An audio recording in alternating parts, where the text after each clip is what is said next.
Welcome to Better Than Ever Live, coming to you live from Champion Studio in beautiful Charleston, South Carolina.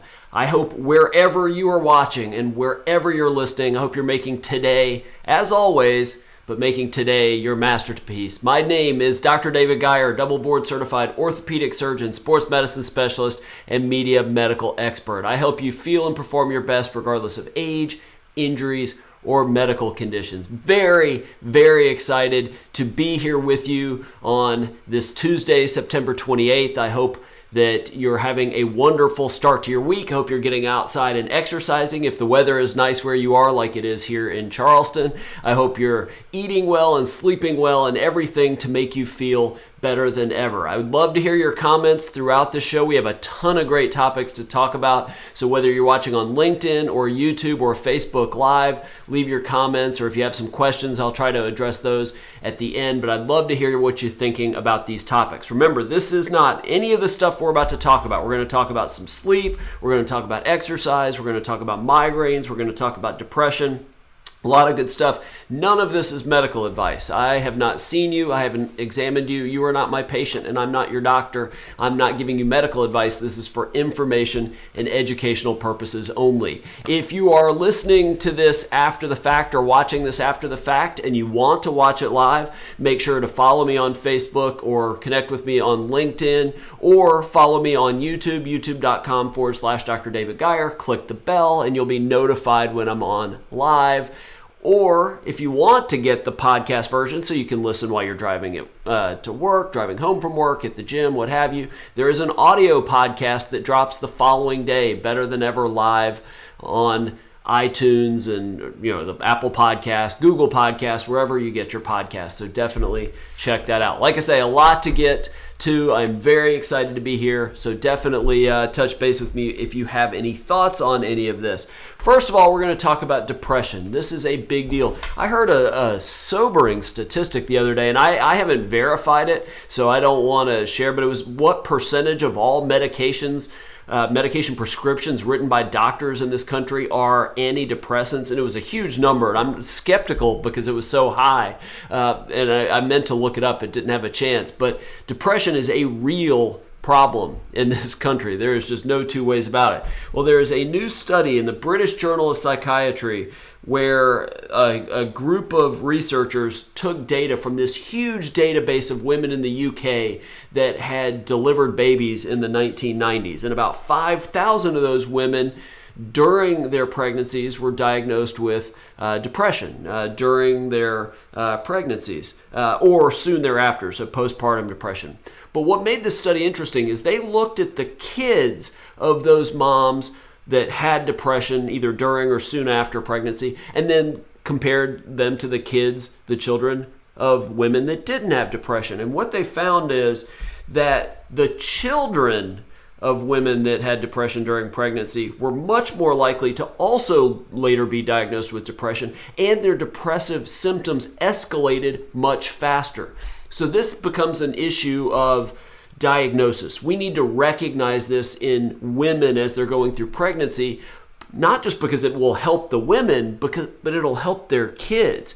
So there's two sides to this. One, women going through pregnancy need to talk to their doctors, talk to their friends, talk about things that don't seem right to you. You may not think it's a big deal, but just bring it up because it might be a sign of something bigger. Second, as physicians, as healthcare providers, whether it's nurse practitioners or the whole gamut of healthcare professionals, we need to do a better job of recognizing depression among everybody, but especially among pregnant women, if for any other reason, to help the kids many years down the road. Now, interestingly, in this study, they also found a link between paternal, the father's depression, and child depression, but the study wasn't set up to measure that, so they couldn't really say cause and effect. But they did seem to think that there might be a relation an association between fathers who have depression and their children having that as well.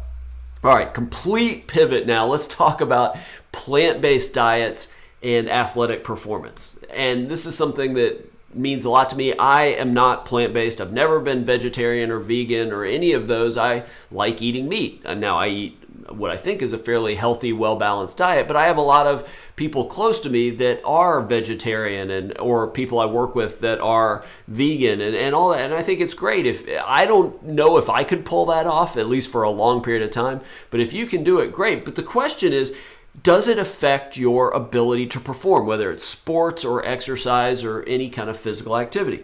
So there was an article in the Aspetar Sports Medicine Journal. I may have said that wrong. I have never heard of that journal, so I don't really know much about it. And I suspect that these authors were probably a little biased. They were probably plant-based on their own, but they wanted to sort of counter the notion that you have to eat meat to perform well in sports.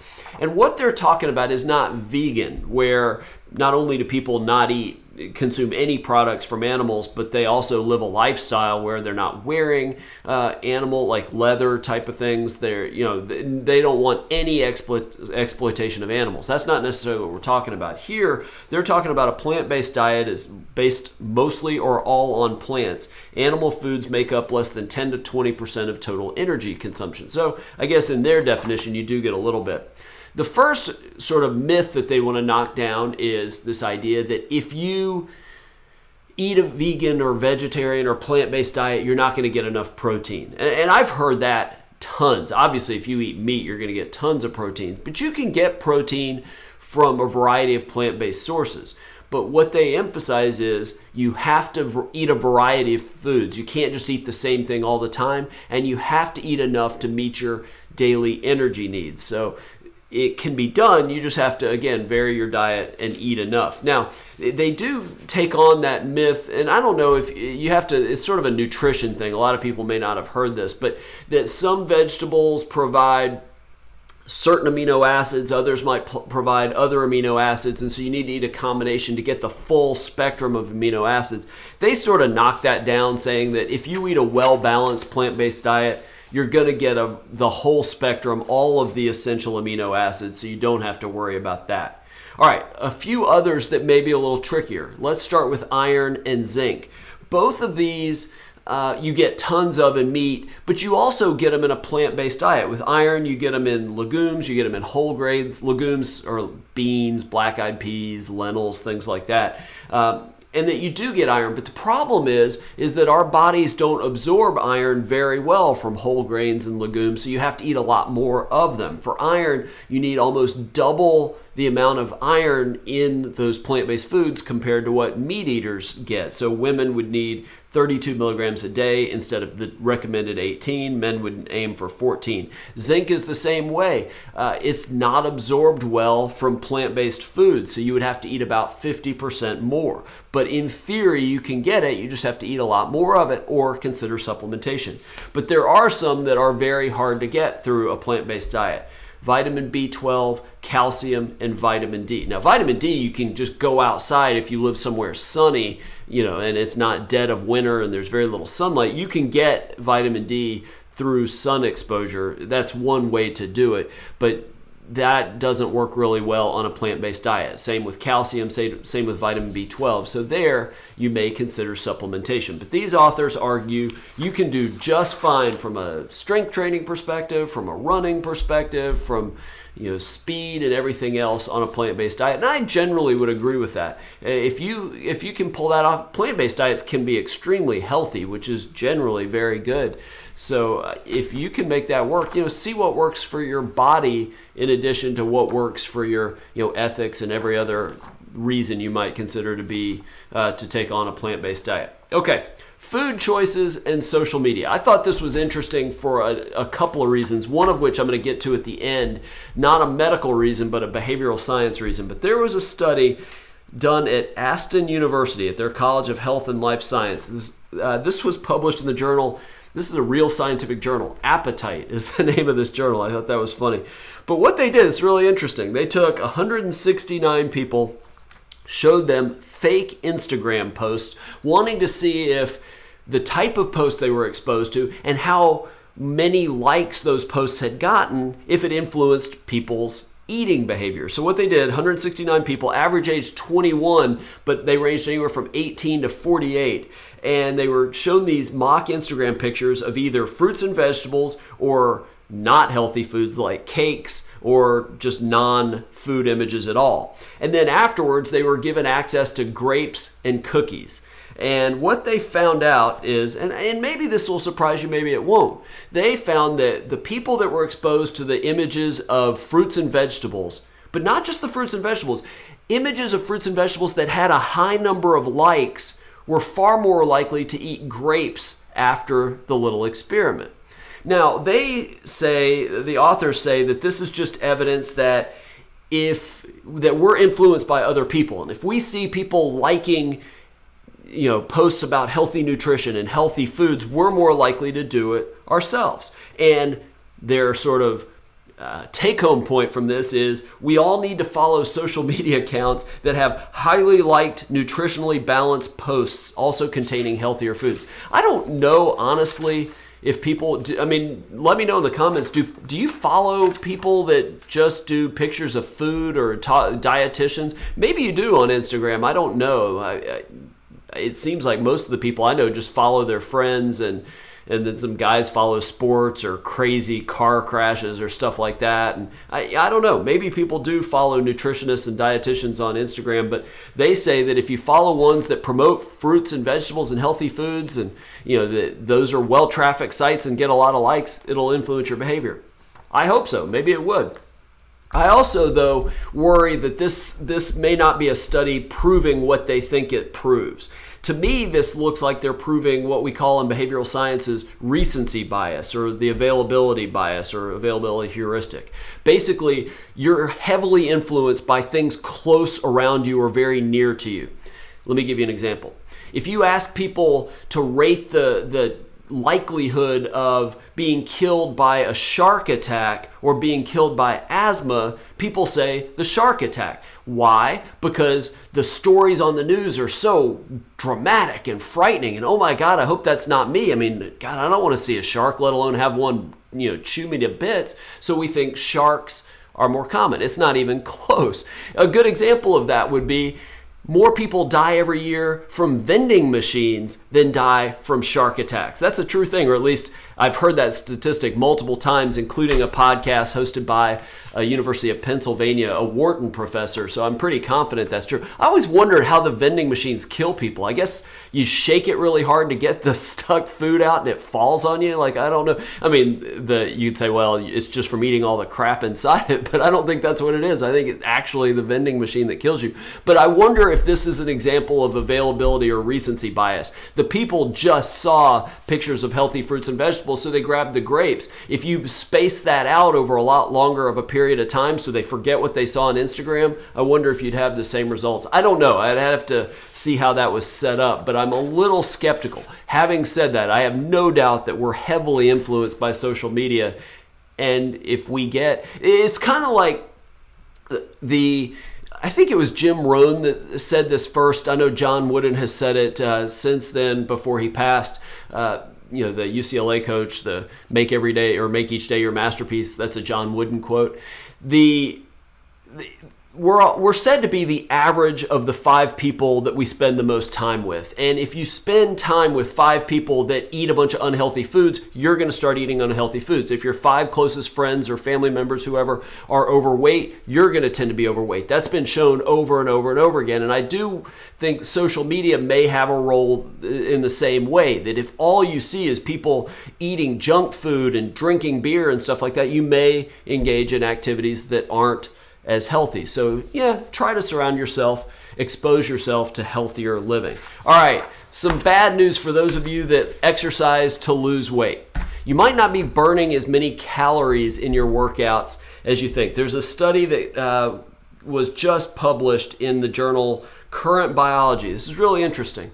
And they wanted to figure out why if people are exercising every day for 3 months, 6 months, a year, why they aren't losing as much as you would figure. Like if a pound of fat, 3,500 calories. So if I do 7 workouts in a week that should burn 500 calories, I should lose a pound of fat a week. But by the end of the year, you haven't lost anywhere near that. Well, why is it? Now, there's one argument that would say, well, it's because you do this, healthy workout and then you go eat a bunch of food afterwards and you sort of cancel the workout. That's called the licensing effect. You've done something good, so now you've earned the right to do something bad.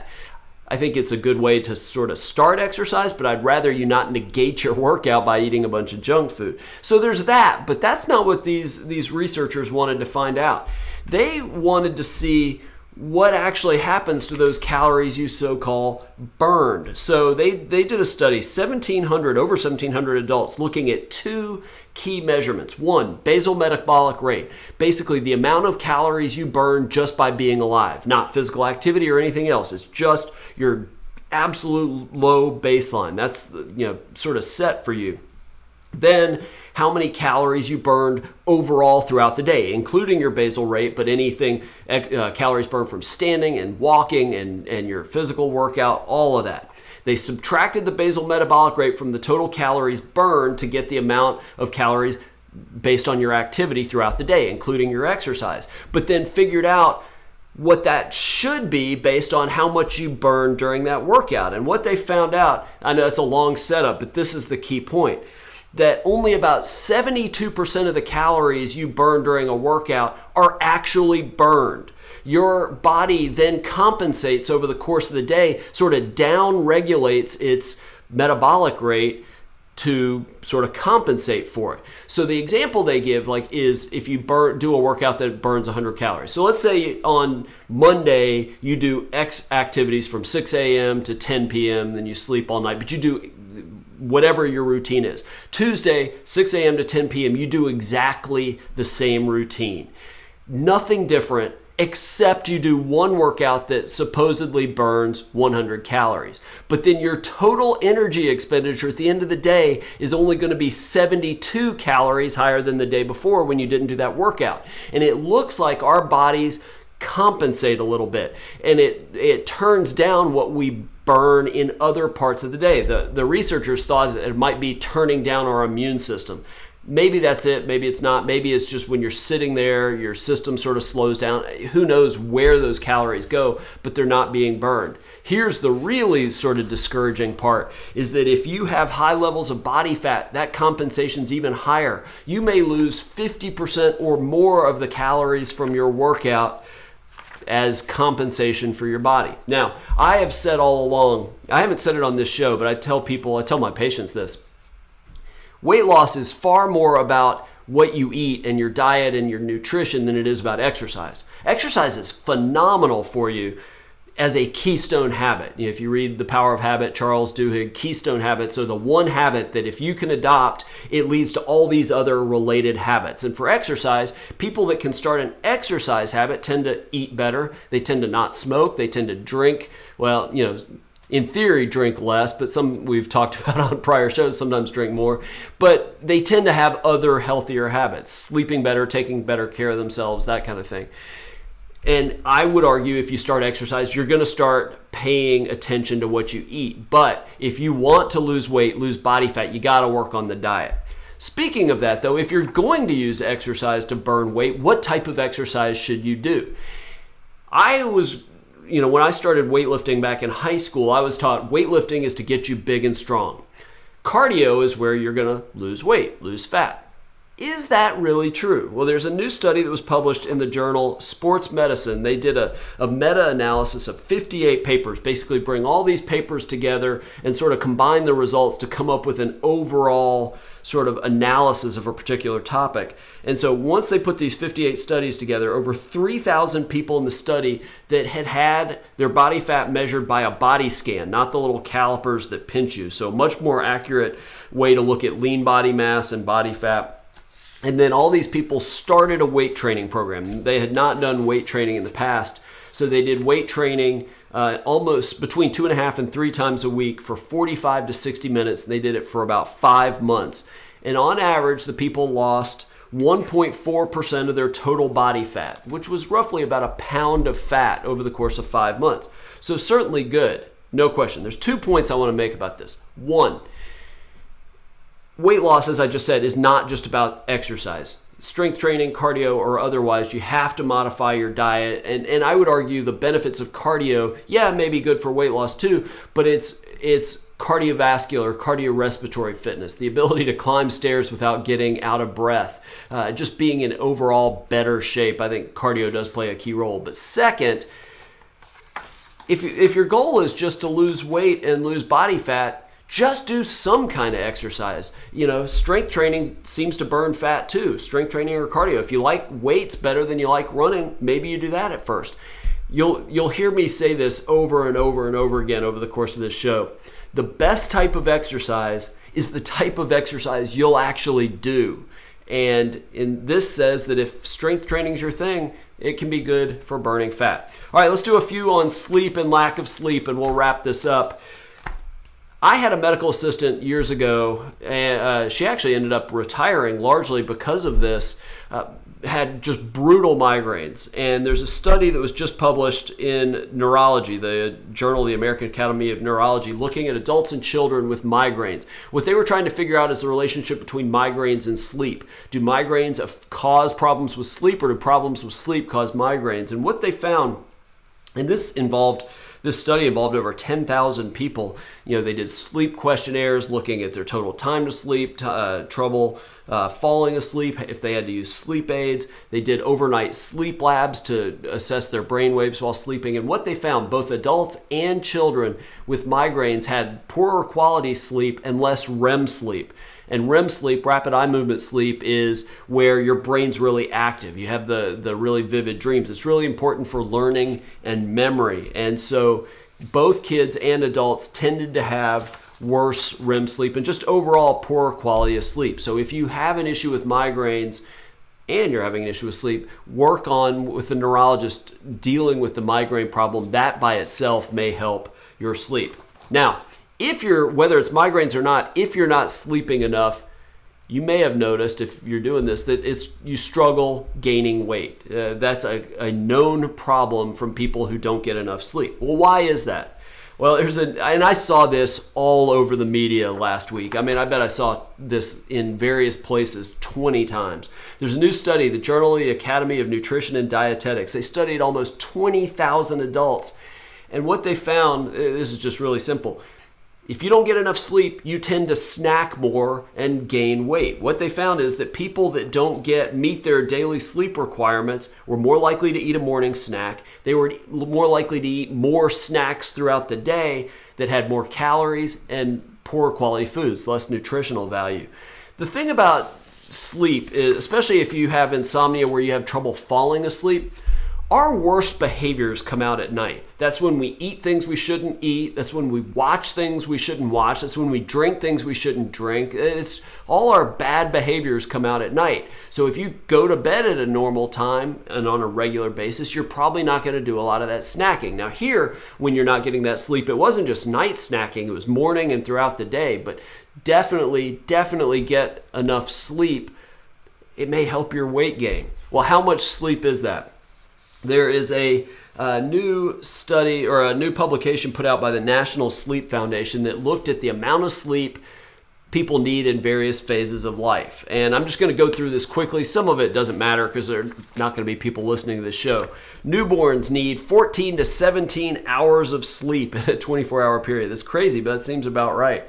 Toddlers from about age 1, they need about 10 to 12 straight hours throughout the night. They don't wake up, and that typically happens. And then they take 1 or 2 naps, so it's somewhere between 11 and 14 hours. Preschoolers, 10 to 13 hours.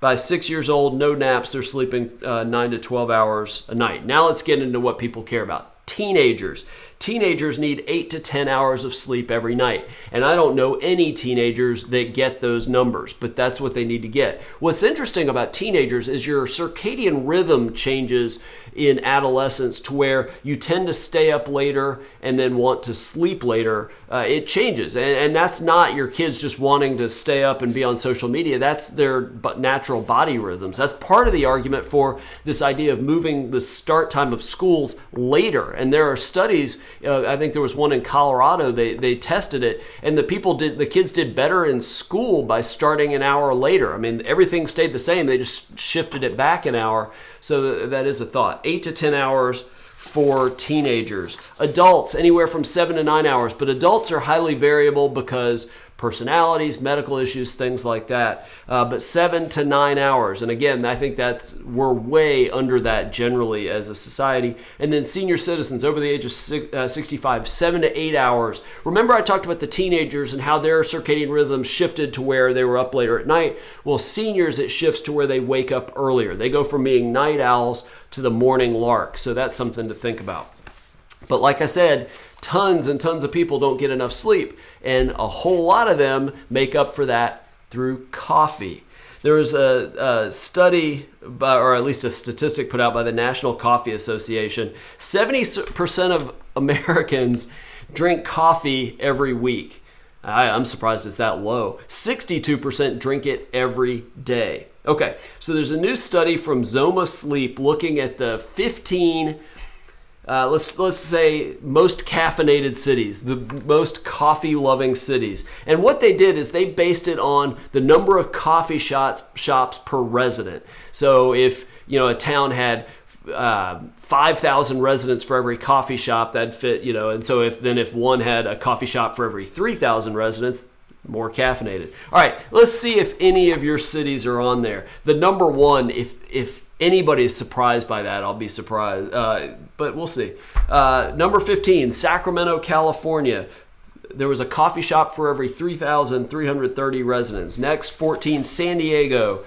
13, Oakland, California. A lot out west. What number is that? 12, Las Vegas. 11, Tampa.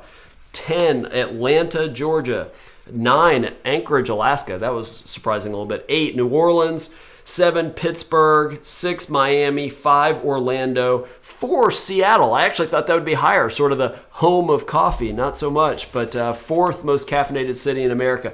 3rd, Honolulu, Hawaii. Who would have guessed? Number 2, Portland. And number 1, have you guessed? I mean, if you think about it, this makes sense. San Francisco, California, the home of big tech and people that just fuel themselves throughout the day on caffeine. They have a coffee shop for every 1,641 residents. They have 528 coffee shops in San Francisco. That to me is crazy. I love coffee. I tend to make my own. I don't go out for coffee all that much. But I love coffee, even though I'm trying to cut down to 3 or 4 cups a week now. But I love it. But that to me seems crazy. I mean, how much coffee do you possibly need? I don't know. If you have thoughts on any of that, caffeine, sleep, exercise, plant-based foods, depression, migraines, any of that, I would love to hear from you.